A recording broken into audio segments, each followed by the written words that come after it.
A leitura é de São Paulo aos Coríntios. Irmãos, eis o mistério que eu vos revelo.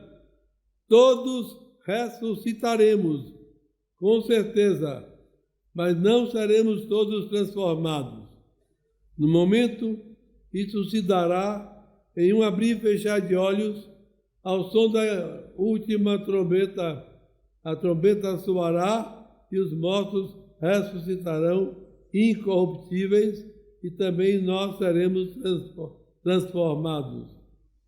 É necessário realmente que este corpo corruptível se revista de incorruptibilidade e que este corpo mortal se revista de imortalidade.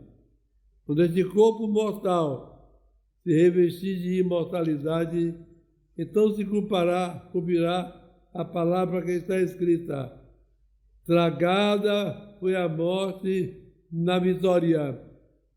Onde está, ó morte, a tua vitória? Onde está, ó morte, o teu aguilhão? Ora, o aguilhão da morte é o pecado, e a força do pecado é a lei. Graças sejam dadas a Deus, que nos deu vitória por nosso Senhor Jesus Cristo. O Evangelho de Nosso Senhor é extraído de São João.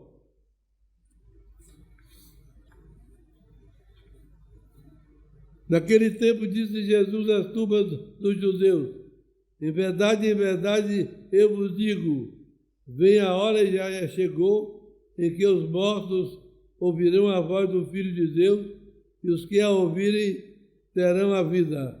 Assim como o Pai tem a vida em si mesmo, assim deu ao Filho o poder de ter a vida em si mesmo e deu-lhe o poder de julgar o que é filho do homem. Não vos surpreendais com isto, porque virá a hora em que todos os que estão nas sepulturas ouvirão a voz do Filho de Deus. Os que fizeram o bem ressuscitarão para a vida. Os que praticaram o mal ressuscitarão para a condenação. Pelo sinal da servidão do nosso Senhor, nosso inimigo, para o Filho e o Espírito Santo. Amém.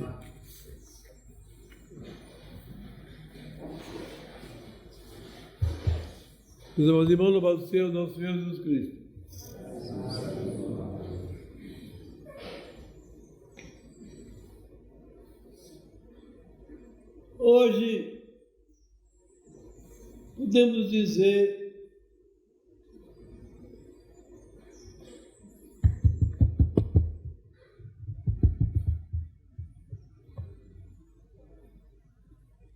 Hoje, podemos dizer que é o dia do purgatório.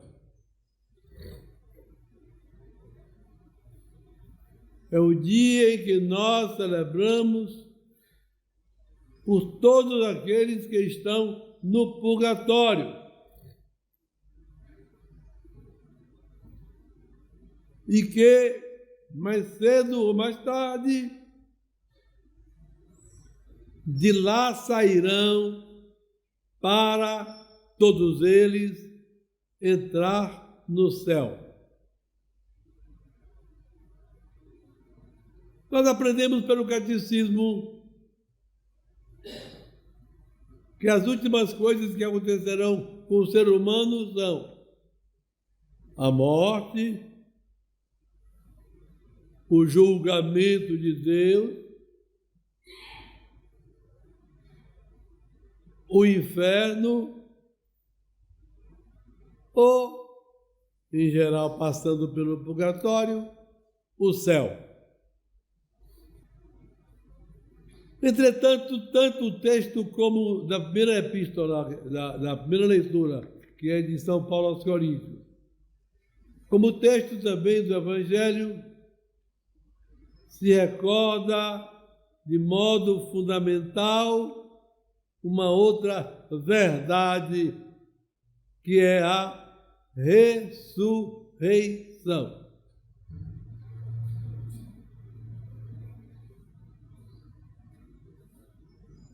Na Bíblia está dito: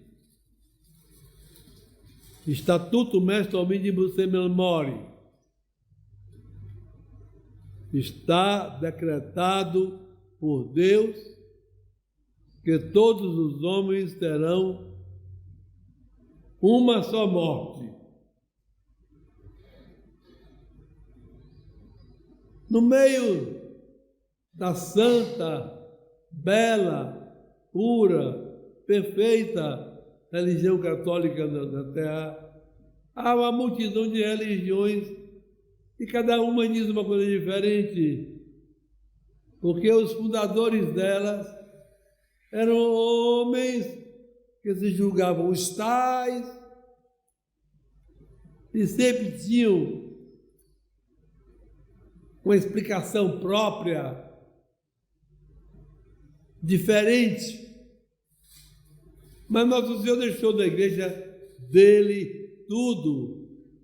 Está tudo pronto para nossa condução correta. Ora, justamente, está decretado que todos os homens devem morrer uma só vez. Só isso já é uma boa resposta, por exemplo, para a falsa religião do Espiritismo, que imagina que a pessoa, depois de ter vivido aqui na Terra e cometido falhas, morre e a alma encarna em uma criancinha que nasce para viver de novo tantas vidas quantas precisar para pagar os defeitos. O que é que essa falsa religião, no fundo, quer ensinar? Quer negar que existe o inferno. Quer negar que existe o inferno.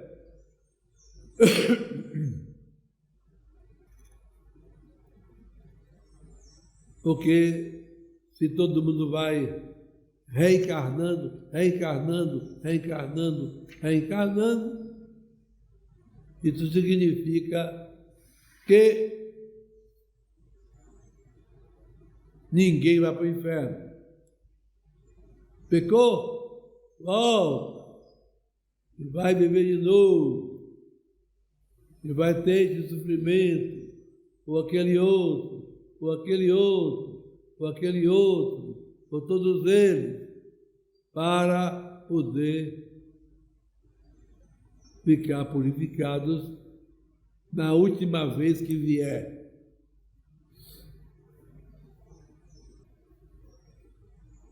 É um absurdo. É uma injustiça. E Deus é justo. E não decreta absurdos.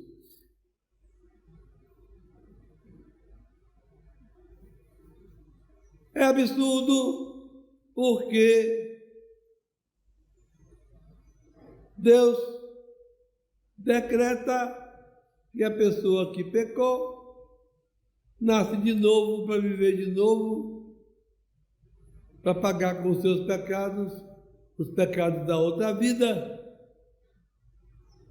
e os novos pecados que forem cometendo. Vai ficar uma série que não acaba. E depois, quem vai pagar? Não é o homem pecador? O homem pecador não é corpo e alma? Como pode aquele primeiro corpo pecou com a alma, morre, a alma vem, entra em outra criancinha com outro corpo, e é esse outro que não fez nada que vai pagar o pecado do outro? Onde é que está a justiça de Deus?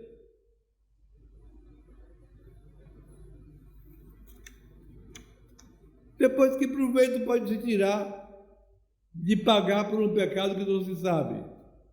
Quem é que se lembra dessa tal outra vida que teve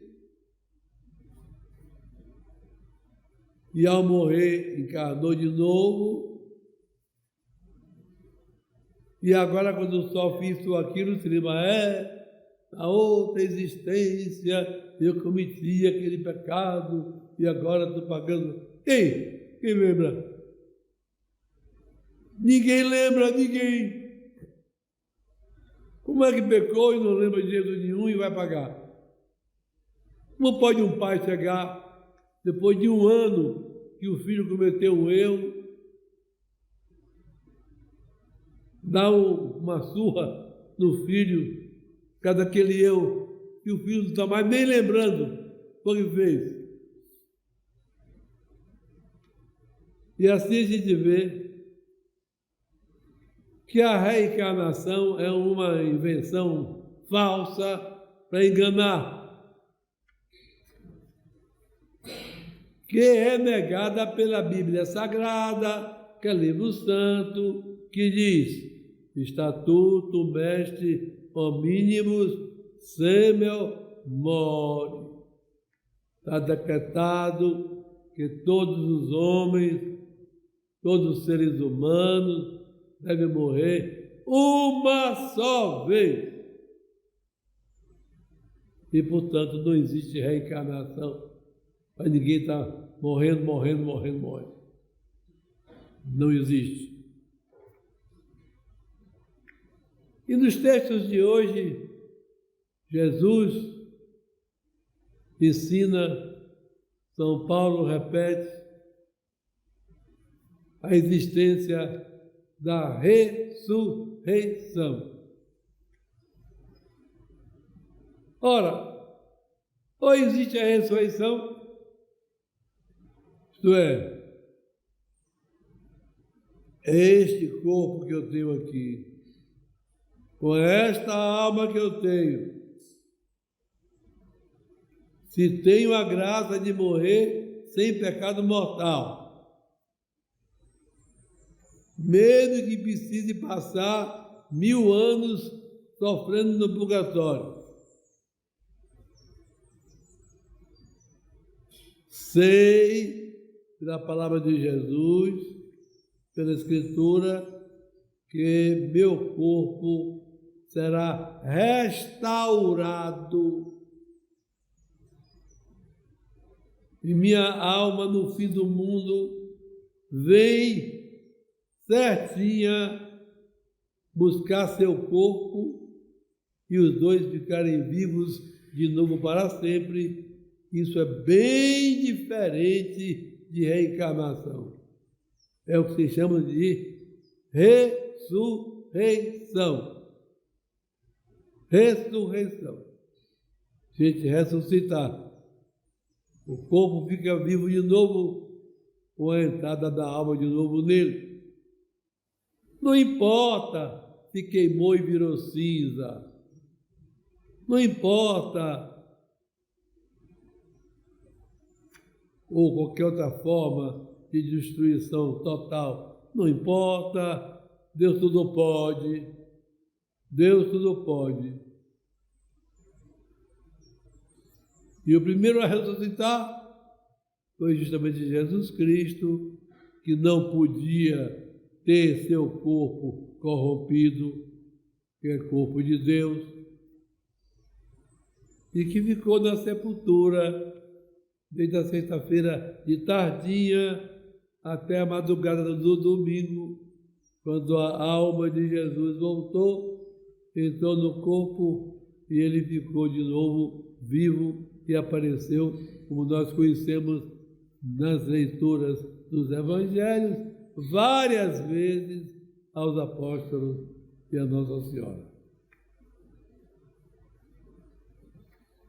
Então, a primeira verdade é esta, para este dia de hoje. Os que morreram, se morrerem em pecado mortal, estão no inferno. quantos milhares e milhares de almas estão no inferno, no fogo que não termina. Quantos? O corpo ficou sepultado, ficou na terra. De qualquer forma, no fim do mundo, quando São Paulo recorda soar a trombeta do anjo chamando todos da vida de novo, as almas, onde estiverem, virão à terra buscar seus corpos. As almas que estão no céu irão buscar seus corpos. As almas dos que estão no purgatório virão buscar seus corpos para entrarem no céu. E as almas dos que estão no inferno buscar seus corpos para irem para o inferno com seus corpos. Porque o fogo do inferno queima, mas não destrói.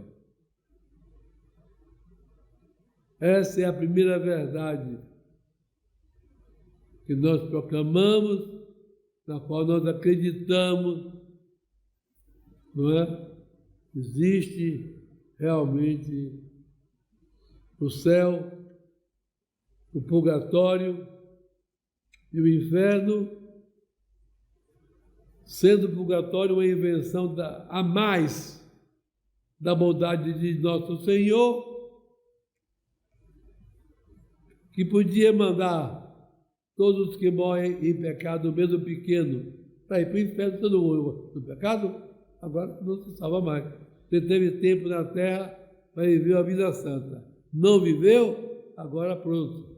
Mas ele não faz isso.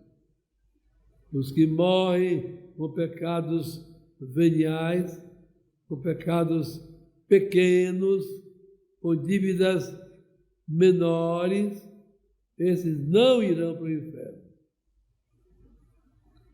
Irão para o purgatório.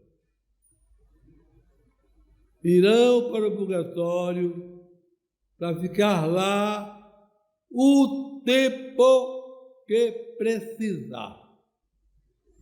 O tempo que precisar. Todos nós conhecemos a pergunta de Irmã Lúcia na primeira aparição a Nossa Senhora de Fátima. Era maio, 13 de maio de 1917. E alguns meses antes tinham morrido 2 moças dali do povoado. Uma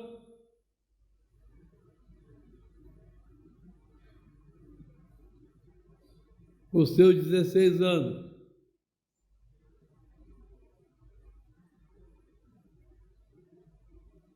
E outra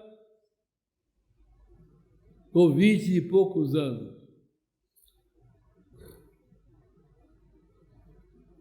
Ambas caíram doentes, ambas tiveram tempo de a família chamar o padre para se confessar. O padre foi, elas se confessaram, receberam o perdão dos pecados e morreram.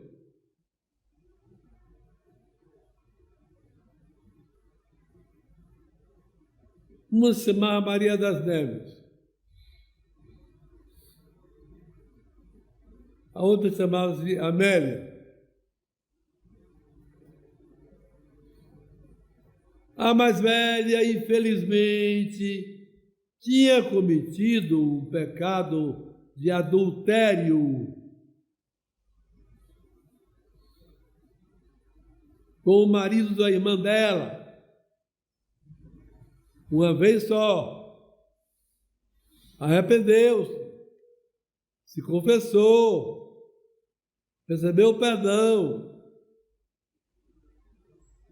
Mas, meus irmãos, quando a pessoa vai se confessar, ela vai num estado de arrependimento que não é igual ao do outro. Há pessoas que vão com uma dor tão profunda de ter ofendido a Deus, que antes de confessar, já receberam o perdão de Deus. Quando o arrependimento é perfeito, a contrição, não está dispensado de confessar. Ela deve confessar, obrigação. Mas já vai em um estado de espírito bem elevado. Outras vão bem mais frias, bem mais frias. E vão se confessar sem tão grande arrependimento. Quando o Padre perdoa, elas estão perdoadas. Porém, como o amor com que a pessoa procurou Deus para se confessar não foi tão grande, o efeito do perdão que o Padre deu é um efeito menos total.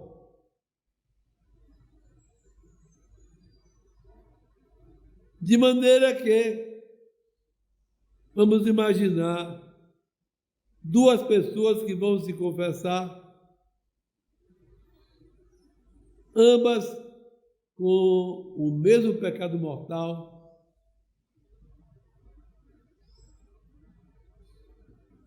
arrependidas, mas uma com uma dor muito profunda de ter ofendido a Deus. Vai tão arrependida que ao ir para lá, Deus já perdoou.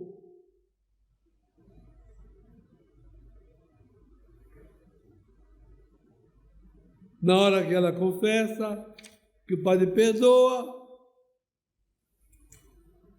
qualquer falha que ficou, qualquer restinho é purificado.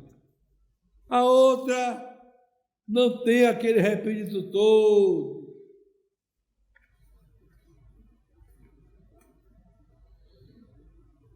O Padre perdoa, mas ficou muito restinho da imperfeição com que a pessoa se confessou. Se as duas, logo depois da confissão, morrem, o que acontece com as duas? A primeira, se estava perdoada já antes da confissão, pela profundidade do arrependimento, ela morre e entra no céu. É julgada por Deus e entra no céu.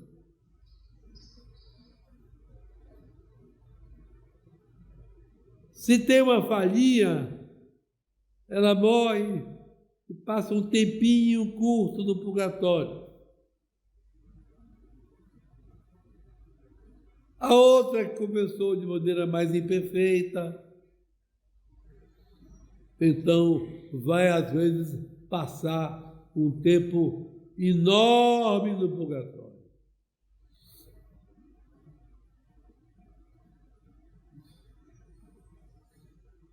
Justamente a moça que tinha pecado com o cunhado se confessou, arrependida, morreu perdoada, se salvou, claro que se salvou. A outra era uma mocinha mais correta, nunca tinha cometido pecado contra a castidade, nem outros pecados graves.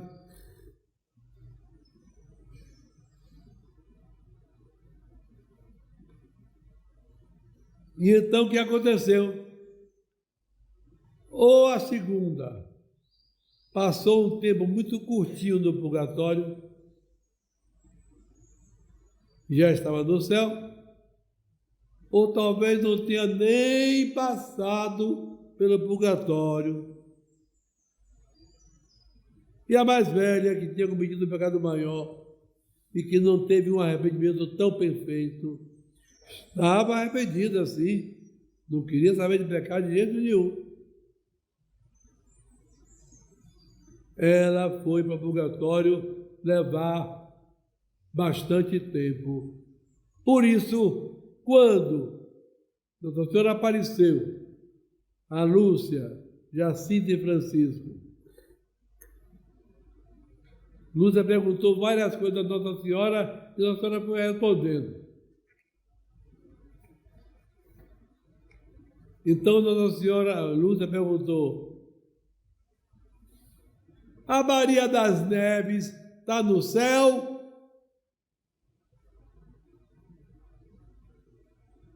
Aí Nossa Senhora diz: está. E a Amélia? A Amélia está no purgatório e só vai sair de lá no fim do mundo. É dogma da igreja que existe o purgatório, porém, há alguns detalhes diferentes do purgatório que não são proclamados dogma, são verdades reveladas particularmente. E uma delas diz que o purgatório tem 3 etapas.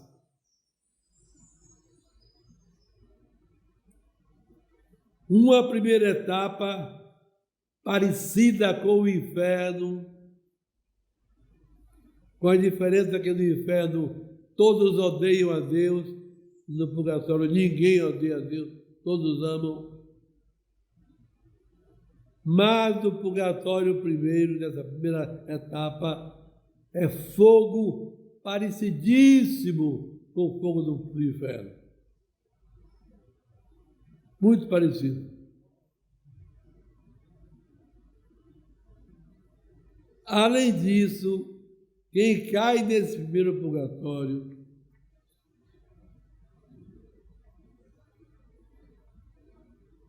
depois de ser uma pessoa que se confessou direito, mas não tão perfeito, não recebe sufrágio, isto é, os parentes, os amigos, podem mandar celebrar a missa pela alma dele.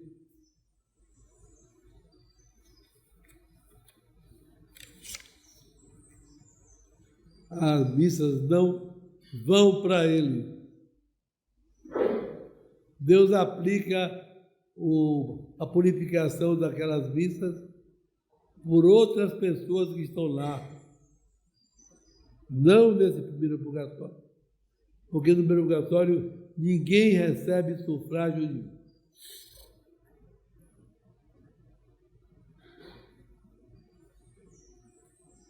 O segundo purgatório é daqueles que passaram pelo primeiro.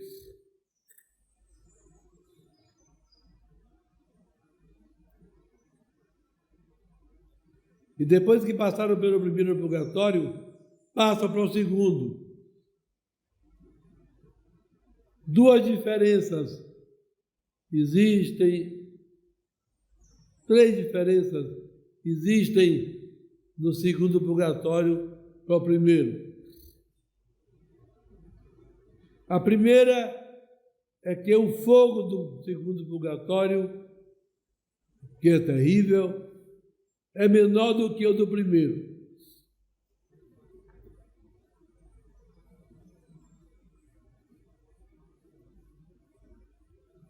A segunda diferença é que quem mandar celebrar missa por alguém que está no segundo purgatório, a missa é aplicada por ele, vai dando alívio a ele.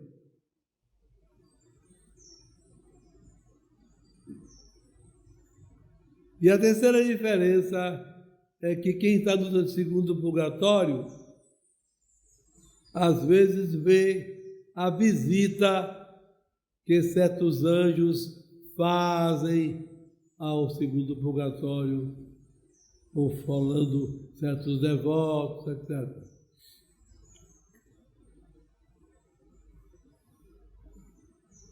O terceiro purgatório vai para ele quem já passou pelo segundo.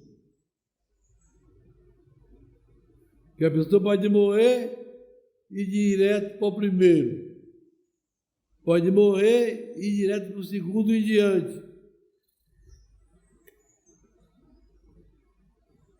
E pode morrer e ir direto para o terceiro e diante.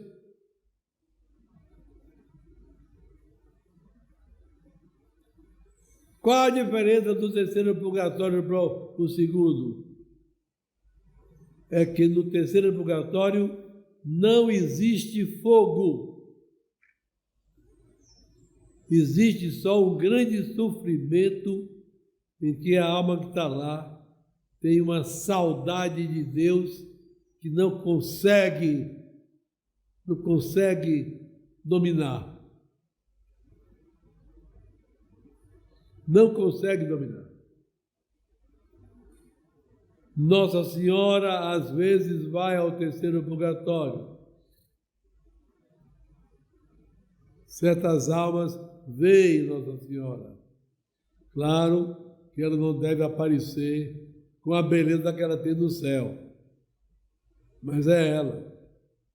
E na hora que ela está lá, a alma que recebe a visita de Nossa Senhora não sente o sofrimento. Tem um alívio.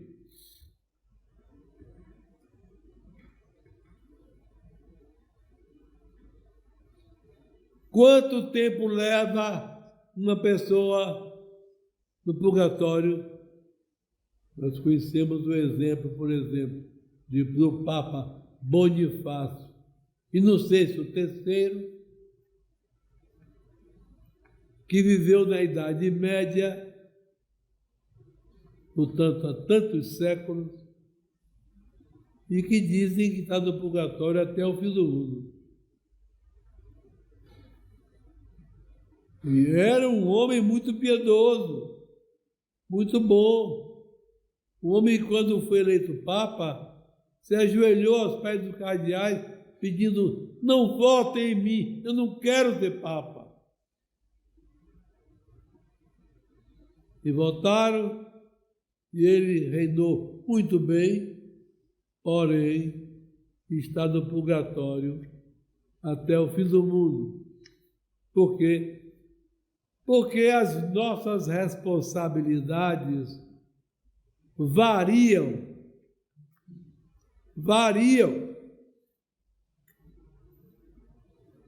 Quanto mais alguém aprendeu a doutrina, mais responsabilidade.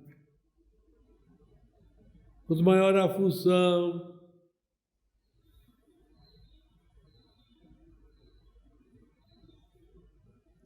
se um pai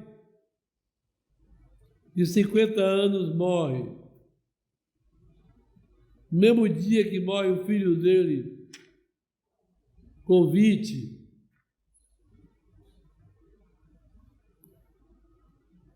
e os dois vão para o purgatório. É muito fácil que o pai fique mais tempo do que o filho.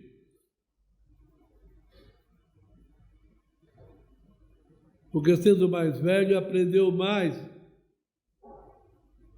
Teve mais tempo de fazer mais coisas espirituais necessárias.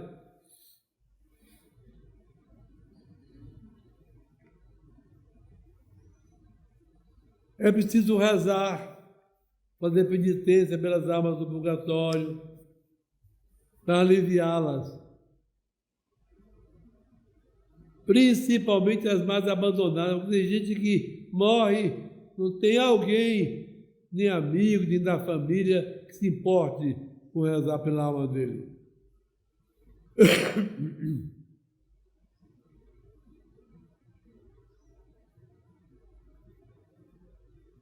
ocorre.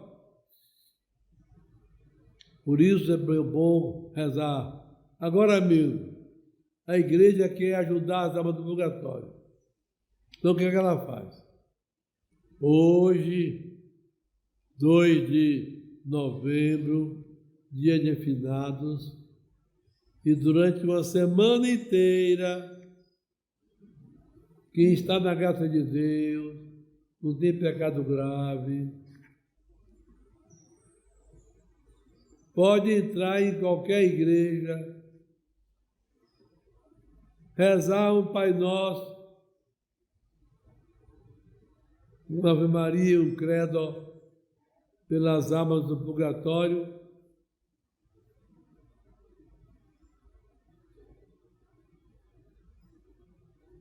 E Deus aplica aquela oração em forma de indulgência plenária. Isto é, se a pessoa fez isso bem feito mesmo, ela pode alcançar que uma visita dessa na igreja possa tirar alguém do purgatório e colocar no céu. E a pessoa pode continuar fazendo durante a semana inteira esse ato de piedade. Pode fazer jejum, ou outros atos quaisquer espirituais, atos de caridade, ajudar pessoas pobres,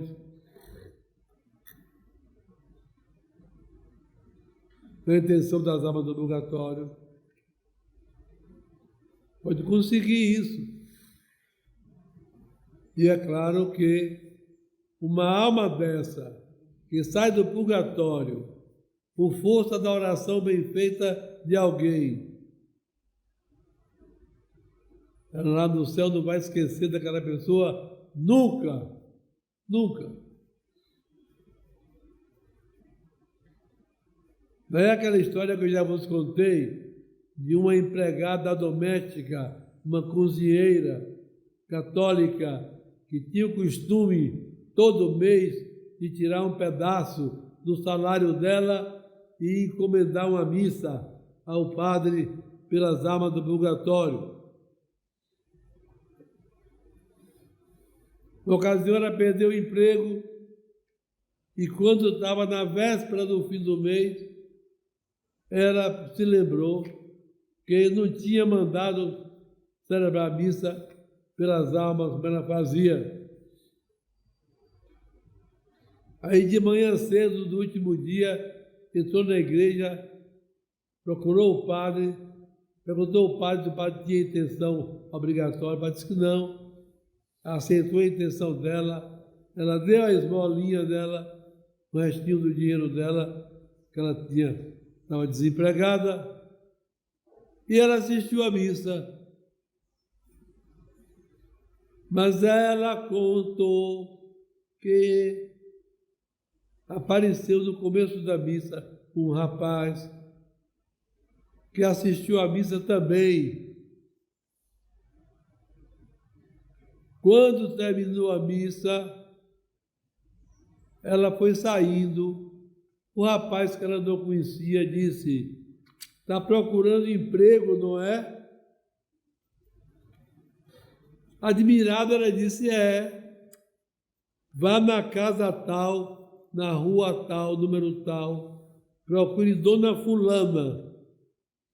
Ela está precisando de uma empregada de confiança." Ela agradeceu e da igreja foi direto para casa, para o endereço que ele tinha dado. Quando chegou lá, bateu na porta, veio uma senhora e disse: "A senhora está precisando de empregada, não está?" Aí a senhora disse: "Quem lhe disse, minha filha? Se eu não avisei a ninguém, entre aqui." Aí a moça entrou na sala de visita, havia muitos retratos. E ela perguntou: foi um desses aqui? Aí ela disse, foi esse aqui, ó. Era filho dela, que tinha morrido muitos anos antes, e que certamente, por aquela missa dela, estava saindo do purgatório, e Deus mandou que ele fosse recompensar, cuidar da mãe que estava sendo empregada e recompensar aquela empregada piedosa. É um fato ocorrido, verdadeiro, que mostra que a relação entre nós e o outro mundo não é uma relação tão separada assim. Não, não, não. Não é não.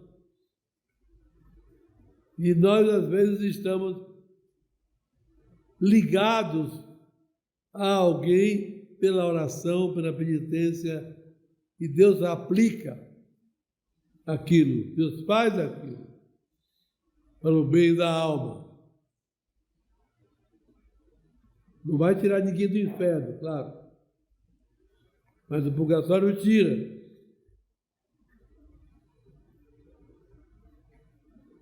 Então, meus irmãos, hoje, dia de finados, recomendo que cada um faça esse ato de indulgência plenária.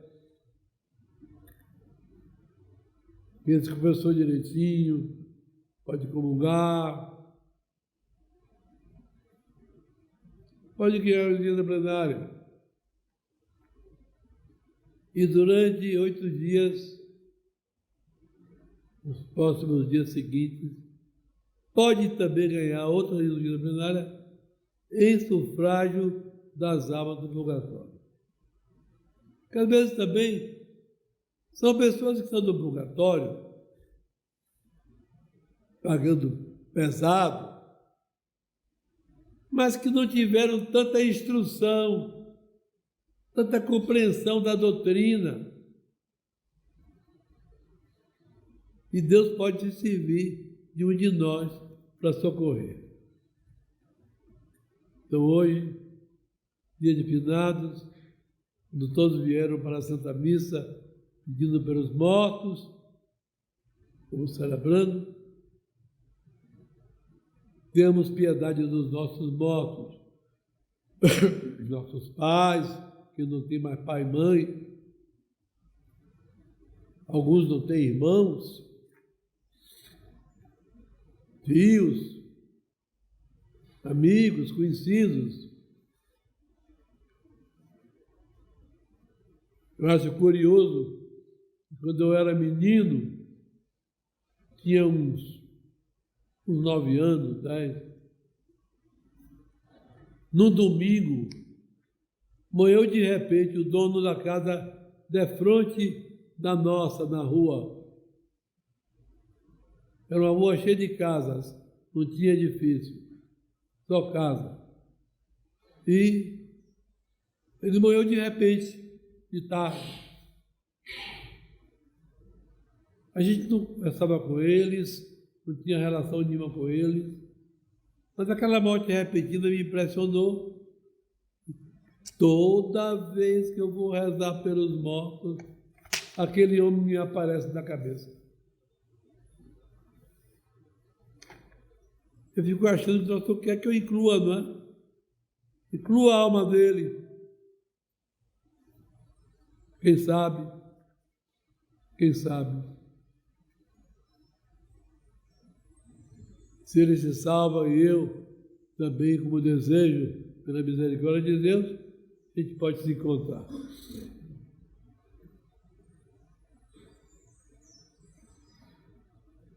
Viver pensando no céu, viver cuidando de sua própria salvação, cortar energicamente o pecado, e aqui eu lembro, principalmente, o pecado contra a castidade. Não só pecado de atos, não, gente. Pecado de pensamento, de olhar.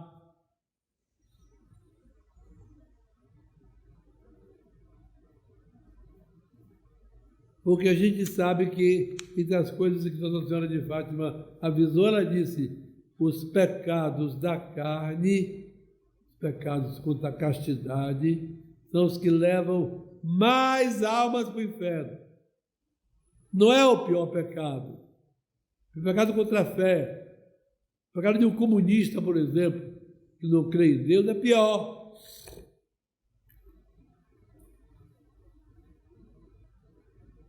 Mas esse é mais cometido,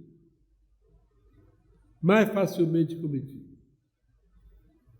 Conservemos nossa alma limpa, que nos confessemos,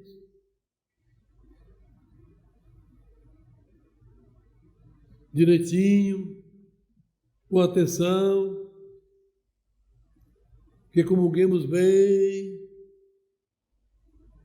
com cuidado e respeito, que vivamos em casa, na rua, e for decentemente, sem pecado, que tomemos muito cuidado com o celular, que tem feito muito mal, muito mal. A televisão é outra, que faz muito mal.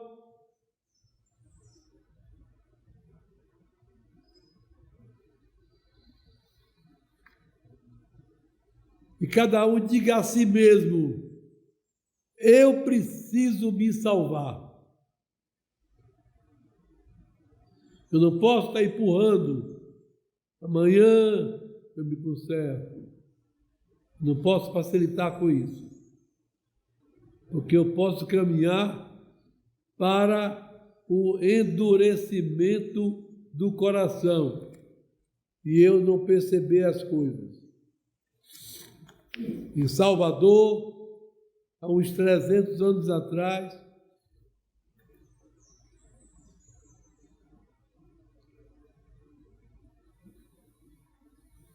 um homem, pai de família, estava doente. A família não conseguia que ele se confessasse. Quando ele foi piorando, chamaram o padre para tentar pelo último caso. Era um homem rico. Ele tinha em cima de uma mesinha, no quarto dele, um crucifixo todo de ouro.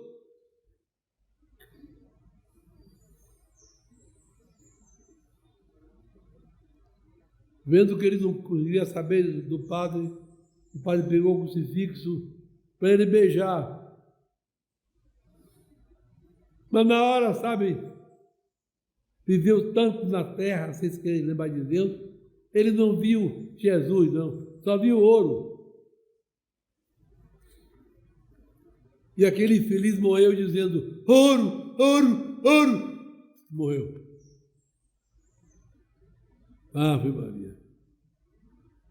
Que morte terrível. Ouro, ouro, ouro. Guardemos a fé. Agradeço os que vieram para a Santa Missa. Temos que fazer dos frequentadores dessa igreja uma família verdadeiramente católica. Católica. Que o Santo Rosário nos ajude.